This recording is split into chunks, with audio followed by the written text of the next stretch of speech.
I'm going to talk about my successful and not successful learning experiences, but I'm going to start with my successful learning experience. The one that I select is the learning of German. I decided to select that because this have really made a change in my life, and I'm really proud of learning this because I always thought that it was something almost impossible. So I decided to start to learn German because I wanted to go outside the country and to know more about European countries. So because of that, I was starting to make an au pair program.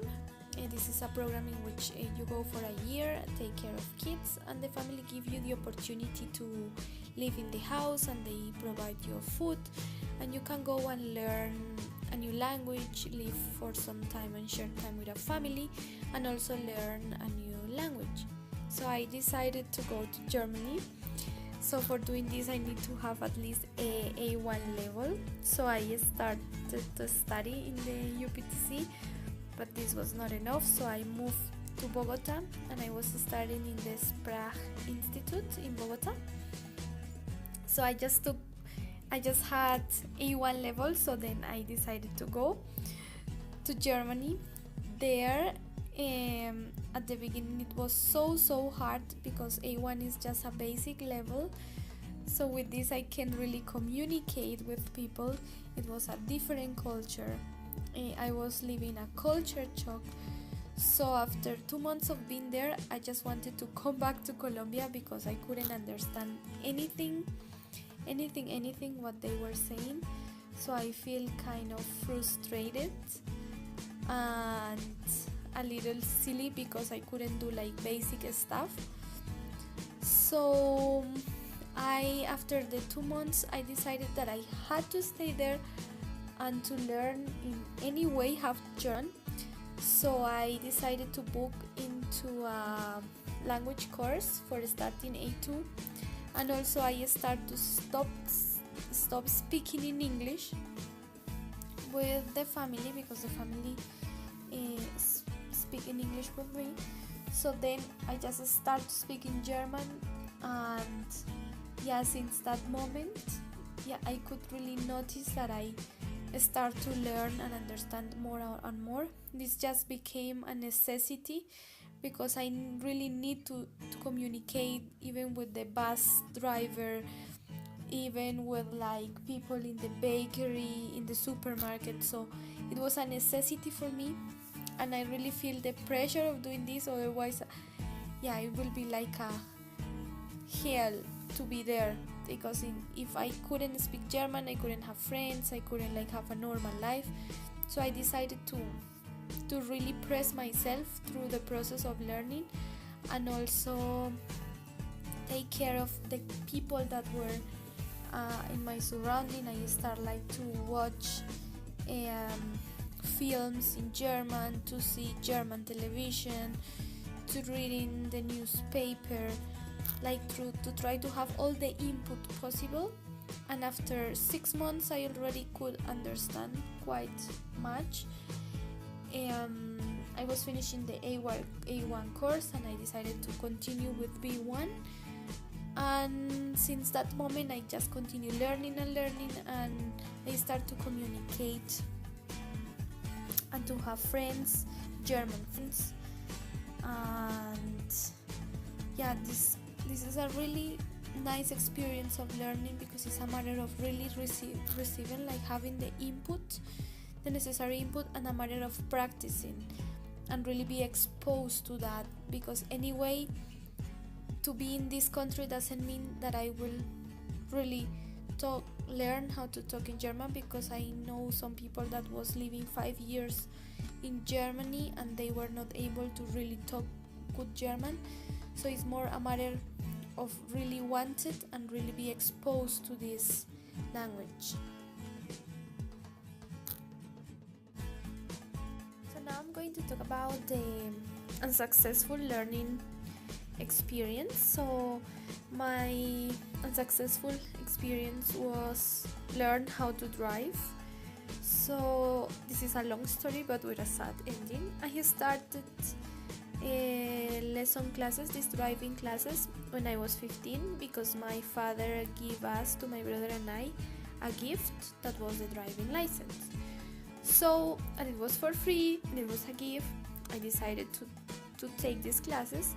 So my brother was always so good at it, he was so in love of cars, but I didn't have any idea about cars. And yeah, I really was not so interested on that. But yeah, we started the classes, and yeah, my brother had like a good learning process. He took these like classes and he get like the driving license, and I was taking like the theoretical classes. And then when I came to the practical classes, I suffered so much because the instructor was always screaming to me and saying, yeah, but not to this way, and he was not explaining me anything, and I really didn't have any idea about driving, and he was so impatient and always pressing me like, yeah, with pressure over me. So I was like sweating, and I was like, I remember that I had like my face red, and I was so frustrated that I was like always like with my body like hard like this. I couldn't move, so it was so horrible that these classes producing me so much stress. So I remember once that there was a woman with a baby carriage in the middle of the street, and she was not moving. So I was like, like continue, but I also wanted to stop the car because I see like, oh my god, I will crash this woman because she was not moving. And the instructor was telling me, no, you have to continue driving, and she has to move on to go far away, but you just continue. But I was so afraid like to, I don't know, hurting her, that I was just stopping the car. And I remember that he was screaming to me so hard that I remember that I arrived home and I was saying to my father that I didn't want to continue in these classes, and the next day I didn't go to the class. So I stopped the process there. Then some years later, for going to Germany, one of the requirements were to have a driving license. So this was hell for me to make again this process. So my father was talking to these people, and I was finishing like this process because he already paid. So I was finishing this process, and at the end I get the driving license, but it's the time that I don't really know how to drive, because at the end, thanks of God, I didn't have to drive in Germany. I was bringing the kids with my bicycle and their bicycles, so I was not using a car. And it's quite sad because this is the moment that I don't really know how to drive. So I think this was a matter of that this was a stress factor, also the lack of motivation, the traumatic memories, the not appropriate instruction. So these were like factors that really affect my learning process in that time. So probably now, if I really want to learn how to drive, I really have to try to change all these processes, maybe to find a better instruction, to look for someone that I trust, like my brother or my father, that they can maybe be patient with me, and also try to not think in these traumatic memories, and just try to start again and trying again. So in as a sum up, this was my unsuccessful learning process. Now I'm going to talk about my work context, the place in which I'm working.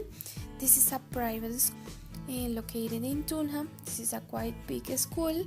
This is essentially a Christian Catholic school based on the principles of the gospel and a pedagogy center on the person. So in general, it is important that in each one of the classes the religious part is present. So that's why in the sequence of the classes we have to start with the praying or with a reflection, because they really want that the kids are like immersed in this religious world.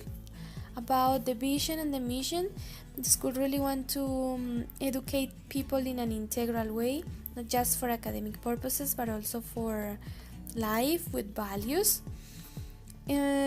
About the language field, they are also focused on that. That's why the kids are taking a good amount of hours of English and French since pre-garden, from pre-garden until 11th grade. I'm teaching specifically in transition and second grade. In general, the environment of these kids, they are like a good economic environment, so most of them had the opportunity to travel abroad, or their families had like good economic resources for going outside. Also, some of them have like family members outside, and they have like some contact with English. That's why they have some previous background and knowledge about the language. About transition, I have two transition 1 and 2. They are 20 kids per group. Most of them are girls. There are just 3 or 4 boys in each group, because before this was a school just for girls, but after some years they decided to make a mixed group. But anyway, the majority of population are girls. The kids are in the ages from 4 and 5 years old, and in general they are really nice, and this is a really cute group because they are always happy. They really want to learn, they love English, and in general they are with like the disposition to learn. Then comes second grade. I have 3 groups in second grade, and each group with 23 students more or less, most of them girls between the ages of 6 and 8 years old. They also have like some background in English, but they have to follow like a system, a platform, and some books from a system that is called Sistema 1. But the problem is that they have to see 4 books during the year. So in general, there is a big pressure in the sense of working based on the books. So this has been one of my biggest challenge, because in general I don't really like to work based on books, and here I have to, because the parents have the assumption that kids learn English when they are working in the book. So if they don't see the book completed, it means that I'm not working in the English class. So this have been a really big problem, because they pay quite much money for these books, so I have to work on that. So I'm really trying to mix the activities from the book with my own activities for making the English classes fun, and also I'm trying to involve the parents in order to they see that English goes beyond just books. So also with like the homeworks, with some workshops with the kids, because I'm trying to make the English classes something fun and meaningful for them. So in general, this is the sum up of my context, and thank you so much for listening.